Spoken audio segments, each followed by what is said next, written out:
a book review of the Tao of Judo.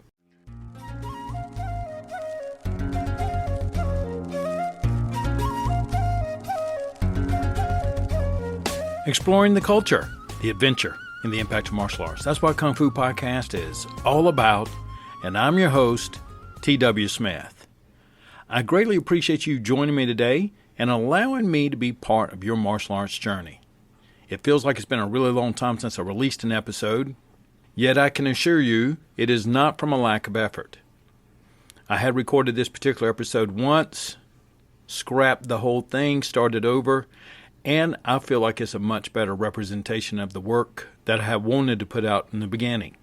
Also in between that time, I've been in a couple of conversations, Skype calls with Mr. Ando Mirzwa.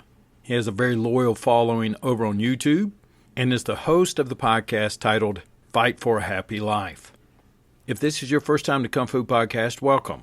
You are in the audience of some of the finest and sharpest martial artists in the world. The types of folks that take a great deal of care and put in a lot of effort into the craft. This particular episode is my first direct journey, per se, into Judo. We've tapped on it a couple of times, and then in the last episode, which was the first-hand account of martial arts in 1918, where we were introduced to the character E.J. Harrison. E.J. Harrison headed up the Chinese Labor Corps in World War I and was also a judo practitioner from the Kodokan. While I was researching that episode, I found the book titled The Tao of Judo by Kevin Cavalcanti.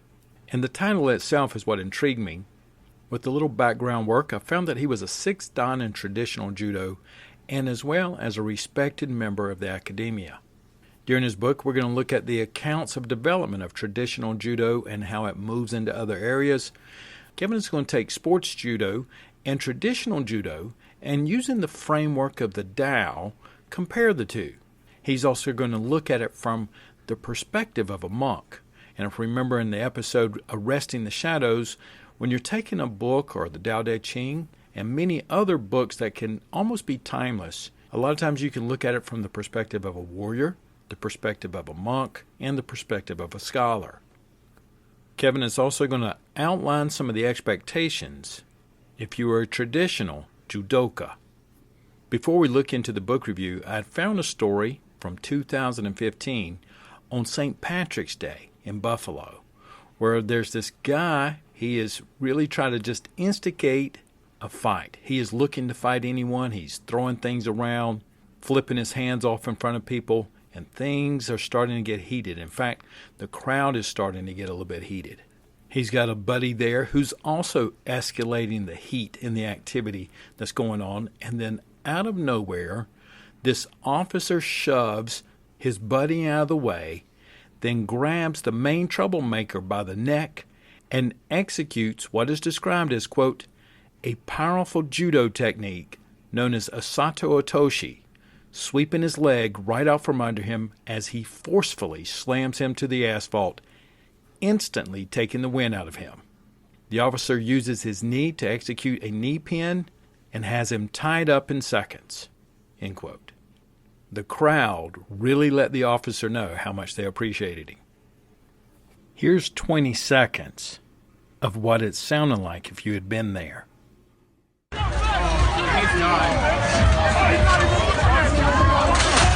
He's shaking the fences. Here comes the police officer.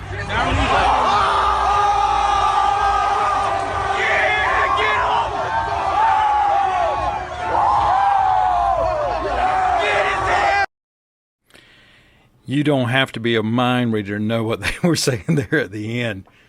And needless to say, the officer had him up and moving in probably less than about 15 seconds.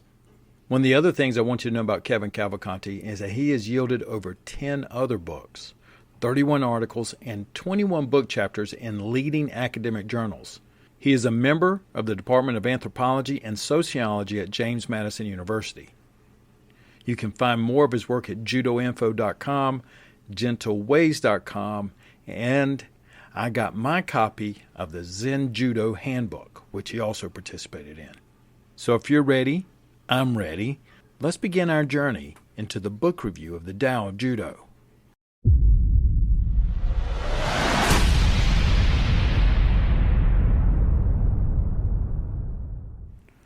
The Tao Te Ching is a timeless manual.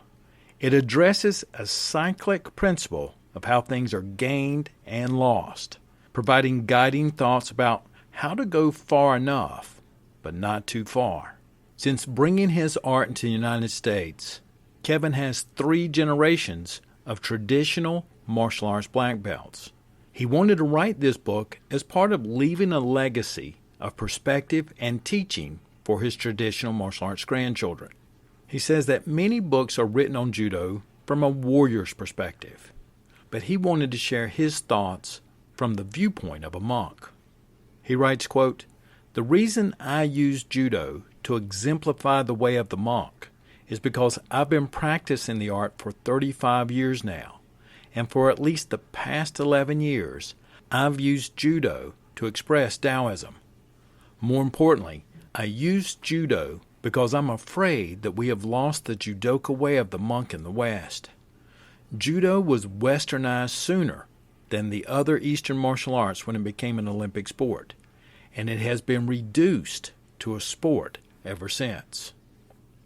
Well, friend of the program Ben Junkins has always said that much of the meat in a book lies in the preface and the introduction. I would describe it as the undercurrent of the ocean. It shares what might be driving the current that you see. Kevin's introduction is titled, "Being Armed Without Weapons." His stance of this book is in the very first sentence of his introduction. It says, quote, "This book is not for those who want to win tournaments," end quote. He continues to write that it is about practicing a martial art in the right spirit. It is written for those who wish to learn the difference between practicing to win and practicing as a life journey, end quote. Kevin begins to introduce learning martial arts from the monk's perspective. He will also point to theatrical warrior portrayals and glorifications throughout movies and other media form. Whenever I'm trying to wrap my head around this relationship between movies and media, the chicken and the egg kind of thing, I would highly recommend looking at Professor Paul Bowman. It's in his ability to point to specific time periods, media events, and promotions and show you where the legends and the myths were born, and sometimes it's very amazing of how well he can point these things to you. If you want to learn more about Paul Bowman, go to kungfupodcast.com/martial myths. Kevin writes that from his perspective, quote, "Life is not about winning or losing. It's about living it well. Sometimes we cannot escape tragedy, but the way we deal with tragedy shows whether we are truly martial artists or not. Real martial arts practice teaches us to live with our limitations and imperfections. They show that life is fragile and things don't always work the way we expect. Sometimes things are ahead and sometimes they are behind. Sometimes breathing is hard and sometimes it comes easy. Sometimes there is strength and sometimes weakness. Sometimes one is up and sometimes one is down." That's from the Tao Te Ching, chapter 29. The question is not whether we can fight forever. The question is whether we can walk the path in serenity despite everything that life throws our way, end quote. In Kevin's work, the word spiritual doesn't mean something supernatural or church-related or any other form of religious orientation. It is used in his work as the Taoist sense of virtue, of being true to one's nature, fulfilling one's calling. He uses the example that a blade of grass is virtuous if it fully becomes a blade of grass, no more and no less. Kevin writes that spiritual conditioning and physical education went hand in hand. A quiet mind was the source of energy to a disciplined body. And this wasn't done to impress people or claim great glory. It was part of following the path, the way, the Tao. When it comes to the martial components, the techniques were tools for polishing one's character. Your practice was meant to foster patience, humility, compassion, and loyalty. The founders of the modern Japanese martial arts knew that the learning of techniques without soul work was empty, and a martial art taught without spiritual content was dangerous, since it could be easily used for good or for evil. That statement reminded me of Ian Abernathy, violence is ethically neutral. In itself, it can't be judged whether it's good, bad, right, or wrong. It is how it is used, how it is delivered, that has to be judged. I want to share a quick story about one of my students that was learning, as I describe it, socially unacceptable Hapgar Lama Pi system, which is one of the things that I teach. It wasn't developed for civilian protection, nor for sports. It is a swift blade system, and I only teach it to a few along the way. It has 4 guiding principles, and the first one speaks to the mindset when you practice. It goes by many translations. I usually translate it as being ruthless. The classical metaphorical teachings has 2 examples. When pulling out the weeds, rip them out by the root, or they're going to grow back. And the other is that if you have to fight the tiger, you must destroy it, or it will come back to take you. Now, this was an incredibly good system for us and my military classmates.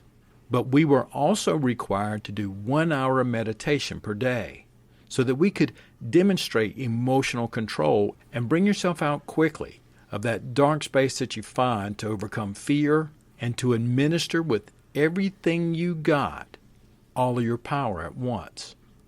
Well, the student that I had been teaching up to that point stopped practicing his meditation. And within a few weeks, you could tell that his demeanor was beginning to change. And I let him know, if you're not going to practice both parts of your training, don't practice either. You can forget everything I've ever taught you because I will not teach you again. I am not in the habit of creating loose cannons. So to practice the violence is one thing. Having the development of self as a governor is another. And when it comes to the question of why does Kevin mix Taoist philosophical teaching with Judo, he writes that, quote, Taoism provides a frame for practice for those of us who practice the arts for life, end quote. In this particular case, I felt like I had an advantage in the sense that understanding the Tao came with all 6 styles of Chinese martial arts that I trained in. It would help you understand how to generate power from your root or to guide power through your waist. You didn't have to read it as esoteric. In many cases, if you read it as a scholar, it was just straight physics. For example, if you want to go forward, think back. It's something I tell the students all the time. And if you look into nature, all great running creatures have powerful rear legs, not front ones. They use their powerful legs to drive into the earth, projecting them forward. So they push back to go forward. They don't reach to go forward. In physics, this would kind of fall in line with Isaac Newton's 3rd law of action. The more power you generate into the earth, the more power you project yourself forward or up. And the last heading in his introduction is titled Judo, Sport or Art. He writes that Judo entered the Olympics in 1964, which I didn't know that. Then Kevin states that shortly after, spiritual development, the virtuous part of the art, and kata was replaced with more conditioning for sport, competitive, and strategic aspects of the sport. He says that when winning becomes everything, the way of the monk is lost.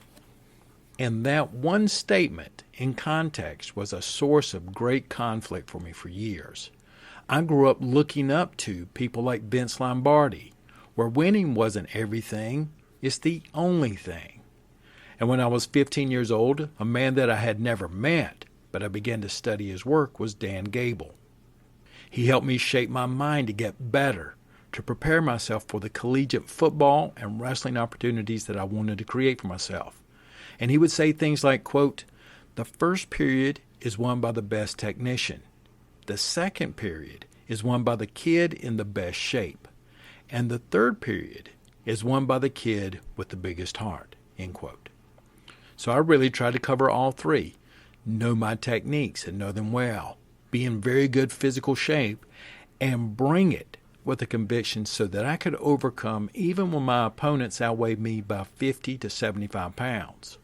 So learning the Tao, at first, in all honesty, made me feel like I was becoming some sort of a lazy pacifist, and it was encouraging it. I mean, really, when you look at a literal translation like, the wise man does by not doing, that could easily be poorly interpreted as, don't work too hard, let things happen as, they just fall into place for you, and putting in a lot of effort isn't the wise approach. Through time, of course, I realized that that was not what it was intended to try to say, but at face value, when you read it literally, that's what it meant to me.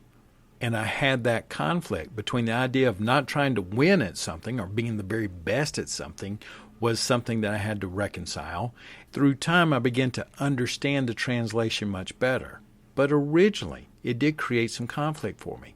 And just bringing it up could get me into this whole topic of participation trophies and other things, and as well as sharing that I do believe that anyone that gets comfortable with losing has lost their spirit as much as someone who is consumed by winning. Now, if I had to choose between the two, probably like most of us, I would undoubtedly pick winning. However, when you follow the Tao, you can prioritize hard work, plus take your lumps along the way, learn from them, move forward, while you develop a good spirit. And I would summarize that as learn to train without making winning a priority or your performance, but learning and sharing. So let's move forward with Kevin's book and see what he says. He writes, quote, "Nowadays, it is hard to see any difference between an Olympic judo match and a wrestling bout. This single-minded pursuit of victory is, of course, the opposite of the deeper goal of the art. When the only thing that matters is being a champion, one is constantly feeding one's ego instead of building one's character." I can't argue that point. If you think I'm exaggerating, read magazine interviews with European or American judo champions. They come across with a tremendous amount of arrogance. They'll say things like, "I'm the best in the world." A few may even qualify their statement, "I'm the best in the world in groundwork," or "I'm the best in the world in foot techniques." Desire clouds the mind. Desire for victory blinds the judoka to what is real in the practice. The more you desire, the more you feed your ego. At some point, it is no longer about polishing your soul. Coaches push for more medals. Presidents of judo federations want greater glory for their countries, and athletes want the gold. And nobody considers the good of the art. End quote. So here we are at this balance point, where we understand that lacking desire is going to get you somewhere, on the bottom, getting your ass handed to you pretty regularly. And in some cases, you're going to be asking for more. Now, even the monks have to wrestle with this. If you desire to become a monk, how do you get rid of that desire? I mean, either you have the desire to be a monk or not. So how do you become a monk without desire? The solution lies in the Tao, avoiding the extremes. And by that, you have to learn to practice avoiding the extremes, for example, like a polarizing desire, and then point that cannon in the most productive direction. I did an entire podcast years ago on when can you tell that a desire that has become an obsession. I need to go pull that out and polish it off a little bit and put it back in here somewhere, because having the desire to be an Olympic judoka isn't necessarily bad per se in my book. But on the same token, he would have to have a source of desire to become a traditional judoka and live oneself inside and through the art. Kevin provides an excerpt from a former president of the largest judo organization in the West, and then a starkly contrasting excerpt from Shihan Ueshiba, the son of the founder of Aikido, to illustrate the differences. He summarizes it by saying, the difference between practicing a martial art as a sport and practicing it as a way of life. When you use judo as a means to other ends, you don't enjoy practicing it for its own sake. Kevin goes on to describe that how in approximately 100 years, judo lost its soul due to a sports emphasis, medal chasing, and became another form of wrestling. In Chapter 1, that's titled, My Words Have Ancient Beginnings, he wrote about the flow of jiu-jitsu evolving into various styles. Externally, some of these styles emphasize groundwork, others emphasize striking and throwing.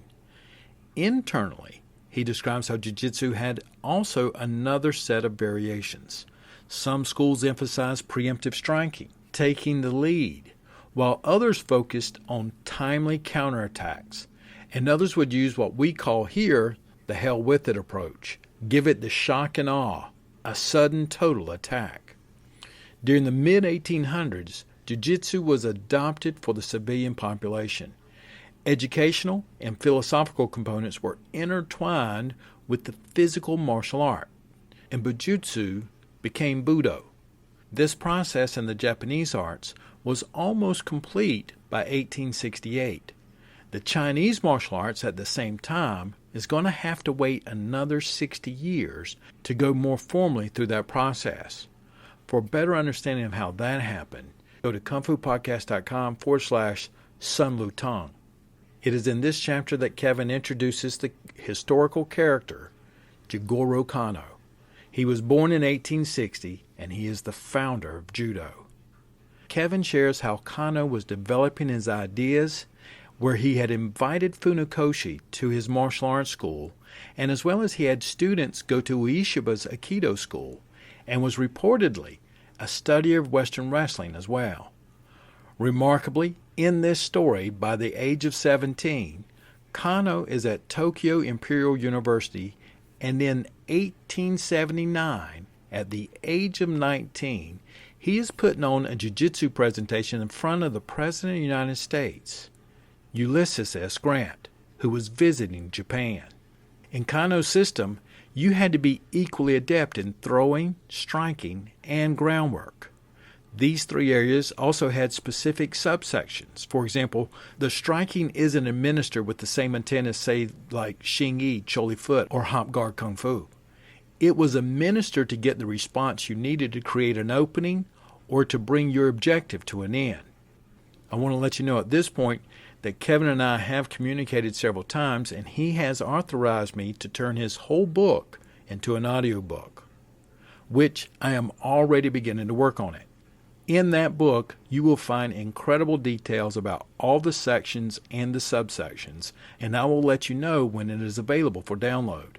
Also, if you ever want to support this program, you can go to kungfupodcast.com/support, and I have a list of things there that you can do to support this program. Now, Kano created his system under one unifying principle for the techniques he learned, and this principle was called inner tranquility or efficiency. It is also translated as well as maximum efficiency in mental and physical energy.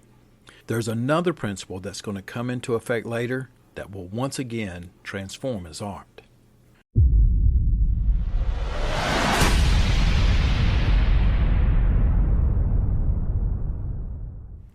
We have reintroduced this concept of when we're doing our work, whether we're looking at a timeless manual such as the Tao Te Ching or almost any other type of work, take a moment and reflect upon it from a variety of perspectives. The perspective of a monk, the perspective of a warrior, and the perspective of a scholar. Try to make sure that when you're doing your type of work, it doesn't matter whether or not it's working on something personally, professionally, your martial arts, whatever it might be, look for connections. For example, how did we get from the Chinese Labor Corps and a first-hand account to studying Judo as it begins in Japan and begins moving west? There are many times that what you're looking for is just simply behind the curtain. All you got to do is open it. I would also encourage you to take time to reflect upon history. And it doesn't really matter if you're looking at something that's clinical, like your family history and the risk of cancer, risk of cardiac disease. That's history. And you're not trying to learn it so you figure out, okay, great-grandpa had a heart attack at 45. What you're trying to do is find out whether or not you can apply something in that history for yourself to help yourself move forward today. I am not a big believer in learning history so that I can win the next game of martial arts Trivial Pursuit that has really zero interest to me. Instead, I like to look at what knowledge did they gain as they were working through their struggles and understandings that they may have gained through their processes. What successes did they have? What circumstances did they find themselves in? What failures did they have to work through? And how did they rebound from setbacks? That is what Kung Fu Podcast is trying to do in many occasions while we're looking through the past histories of things. Kevin Cavalcanti is writing to share a legacy with his Judo family, his Judo grandchildren, third generations black belts. And we're taking a little sneak listen. And what is he passing down as part of the teaching of Judo? He's comparing sport Judo to traditional Judo. What's gained, what's been lost, what can be retrieved. We're also going to continue to make this distinction between desire and obsession. We've brought this episode to close by introducing Jigoro Kano, a man that put on a jiu-jitsu presentation in front of the President of the United States, Ulysses S. Grant, and then later becomes the founder of what we know as Judo. In the next episode, we're going to be looking at his curriculums, the code of behavior, real problems, real stories that were happening at the Kodokan that were not in Kevin Cavalcanti's book, but I'm bringing to the forefront in this process to emphasize what he is sharing. We'll be looking into the 4 pillars of Judo, also why Judo etiquette, not what it is so much as why is it important to him and passing it down to his legacy. And then finishing it up with why do great tailors, when they're fixing something, only cut a little? I can promise you it will not be long before part 2 is out, so stay tuned. Get in touch with me. I love hearing from you. Thank you so much for reaching out whenever you do and wherever you do it, whether that's Twitter, Facebook, or directly emailing me. Take care, and I will be talking with you soon.